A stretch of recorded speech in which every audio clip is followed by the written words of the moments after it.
বন্ধুরা আমরা আইছি আজকে বড় গাড়ি এই যে ড্রাইভার আর হলো দাদা ড্রাইভার আর এই যে ড্রাইভার আর আমরা যাইতেছি আজকে আগরতলা। আমরা এটা জায়গার নাম কি? এই জায়গার নাম কি? লামডিং রিজার্ভ পাইছি আমরা বর্তমান মানে 2-3 দিনের রাস্তা আগরতলা যাইতে। রাত দিন 24 ঘন্টা গাড়ি চালায় যাইতে লাগবো।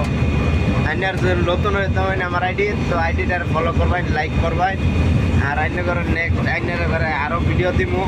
বর্তমান শুরু হয়েছে এর থেকে। আর আজকে আমার 3 দিন, আজকের দিন তখন 3টা ব্লগ ছাড়া হয়েছে। তো 2টার মধ্যে আইনারা পালাই সাপোর্ট দেয়, এটার মধ্যে আরও অল্প পালা দেয় যাতে আমি আরও আগে যাবার ভাই। এক বছর মোটামুটি আমি টাইনা করে আনবো। 1 মাসের কথা কইছিলাম, 1 বছর মাইনে সাপোর্ট দেখে লাগতেছে ভালো করে সাপোর্ট করা হবে না এখানে। 1 বছর করবো দত্তা নিয়ে আছেন ভিডিও। আসসালামু আলাইকুম, বালা তো আমরা আছি বালা। তো যাইতে তাই আইনে করে আরো নেক্সট ভিডিও।